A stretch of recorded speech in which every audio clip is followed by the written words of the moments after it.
Okay, so in this video, I'm quickly going to walk you through the 2020 National Latin Exam, the level 3-4 poetry, and I'm only going to go through the first 30. The passage I'm going to leave out, and you're going to earn a free 100 by listening for 3 gemstones that I will say at random at certain parts. So let's go ahead and get started.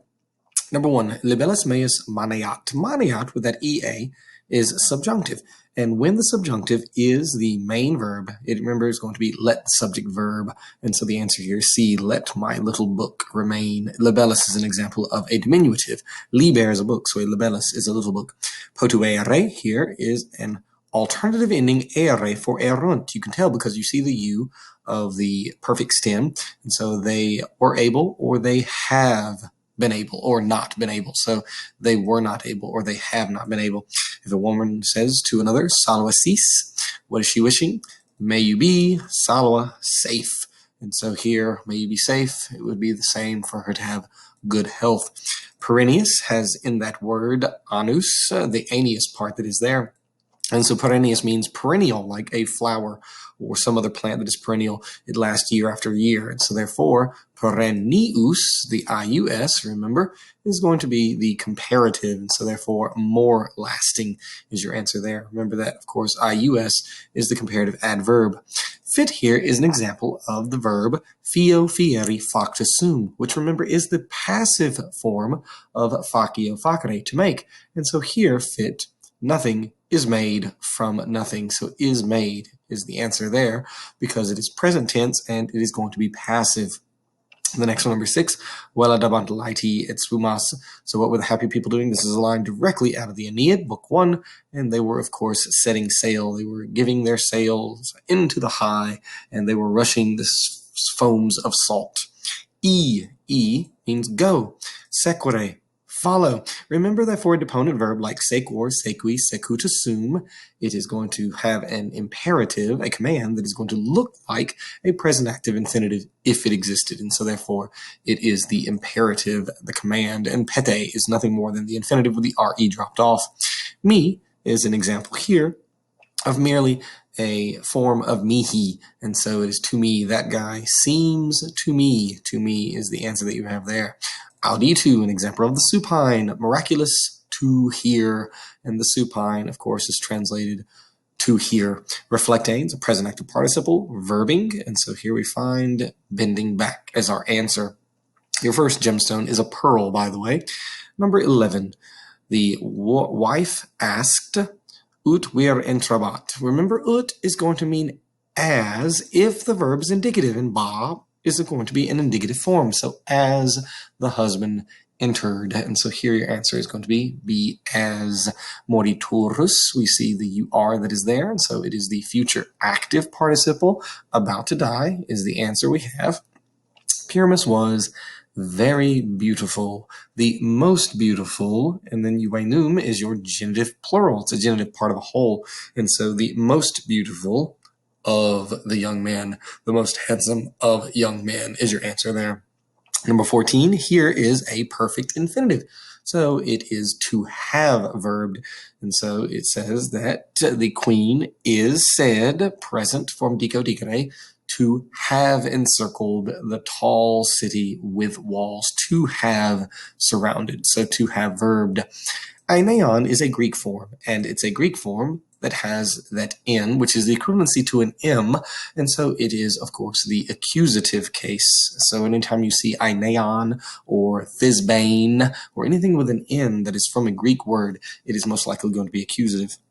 So the poet made a journey to Athens ad opus perficiendum, for the purpose of the work about to be completed, or for the purpose of completing the work. And so here the answer is D.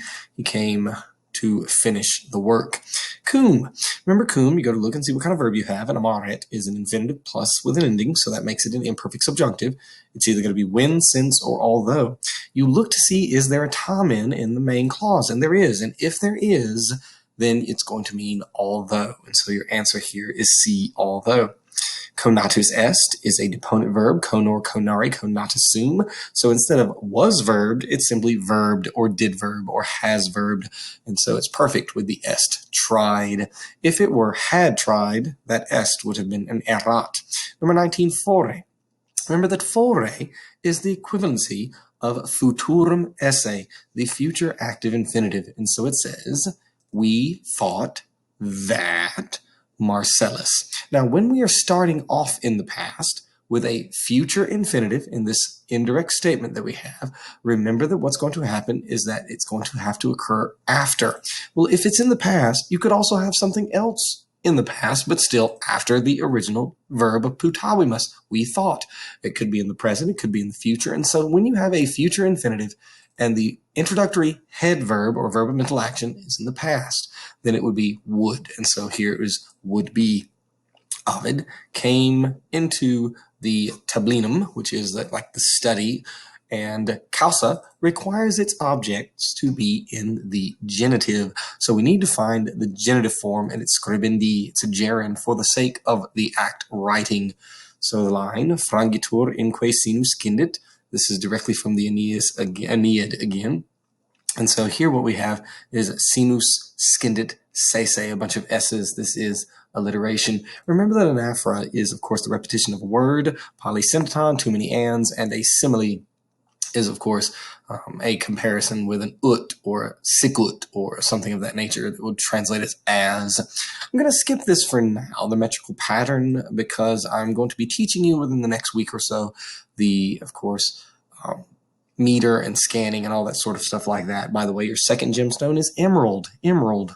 Number 23. What sponsor of the arts in the Augustan age was so famous that his name is still used to describe modern patrons? That is Maecenas or Maecenas. Agrippa was the military right-hand man of Augustus, and Maecenas was the, of course, patron of the arts, his left-hand man. Lucretius, if you remember, is an author of the De Rerum Natura. It's an epic work over science, essentially, and Tiberius is the second emperor after Augustus. What Roman poet, author of the Metamorphoses, was exiled for common et error? That is, of course, my and Shakespeare's favorite poet of all time, Ovid. Which of the following mortal women eventually became immortal? This is the wife of Odysseus. She did not become immortal. This is, of course, Psyche, and that is the answer there. Became immortal was Psyche, not Eurydice, because she is the wife of Orpheus, who came into the underworld, and Hecuba was the wife of Priam. Psyche is your answer, who was essentially the wife of Cupid. Aeneas, who was notably devoted to his gods and country and family, is, of course, filled with pietas, although he also has auctoritas and gravitas, but pietas is what's being described here. In Fuit Ilium et ingens gloria to Crorum, Ilium is another name for Troy. That's why the work that is, of course, the Iliad is all about the Trojan War. It's 10th year at any rate. Which Latin phrase is best used when a situation is so clear it needs no comment? Well, here this says the situation itself speaks. This is into the middle things. This says, I think, therefore I am, a rather famous quote from the philosopher Descartes. And this, of course, is with the highest praise. And so it needs no comment. The situation itself speaks. What couple was rewarding for showing hospitality? It is not Perseus and Andromeda. He's the guy that kills Medusa, and that is the wife that he gets. It is not Mars and Venus. They had an affair because Venus was currently married to Hephaestus or Vulcan. Vulcan, if you're using Latin. It's not Pyramus and Thisbe. That's essentially the Romeo and Juliet story. But your answer here is Baucis and Philemon. And then finally, how many elisions? I'm going to skip this one again because this has to do with scansion, and I haven't taught you that as of yet, but eventually I will. Your final gemstone is opal. Opal, O-P-A-L. And hopefully you will do well on this little easy quiz, having gone over the 2020 Latin 3-4 poetry exam in less than 10 minutes, the first 30 questions.